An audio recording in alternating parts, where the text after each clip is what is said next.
De 18-jarige Pascal uit Ljouwert is een van de jongeren die erbij wie.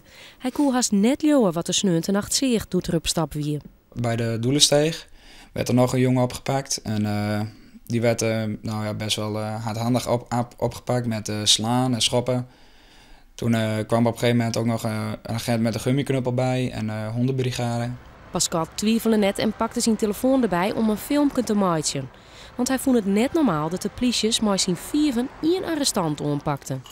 Nou, hij werkte gewoon mee naar mij. Dit was niet dat hij op zo'n manier tegenwerkte dat er geweld nodig was. Dat weet ik zeker. Toen dacht ik, nou dat kan niet, dit is niet volgens het boekje. Dus dacht ik, als ik dit op film kan zetten, dan kunnen we dat ze eventueel tegen hun gebruiken. Politiechef Sylvia de Wierik had de bewakingsbeelden van sneuwentenacht zien. Nevens haar had de politie juist handelen. Wat je gewoon ziet is dat er incidenten zijn waar personen aan het vechten zijn.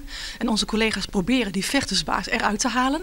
Nou, terwijl de politie bezig is om die persoon eruit te halen, wordt het van diverse kanten belaagd. Ja, dan moet je werkruimte creëren om te zorgen dat je deze persoon goed kunt afvoeren. En daar valt inderdaad wel eens een klap bij of daar wordt wel eens een wapenstok voorbij gebruikt. Wel komt er nog een officiële beoordeling terug de korpsleiding. Pascal is oppakt omdat hij om het opruien wezen zou en de politie hinderen.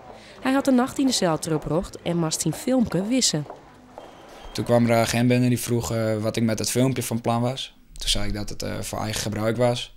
En maakte hij duidelijk dat als ik het op het internet zou zetten, dat ik dan rechtszaken kon verwachten. Toen vroeg ze mij om de filmpjes te verwijderen. En dat heb ik dus gedaan. Ik dacht, als ik beter meewerk, des te sneller ben ik hier weg. Vragen mag altijd, maar aan ons is niet om filmpjes te verwijderen. Wij hebben er andere middelen voor. Wij kunnen de filmpjes in beslag nemen. En dan kan de officier van justitie besluiten wat hij vervolgens met het filmpje doet. De heid van de 18-jarige Pascal ziet het uit of hij een advocaat in de eer nemen zal.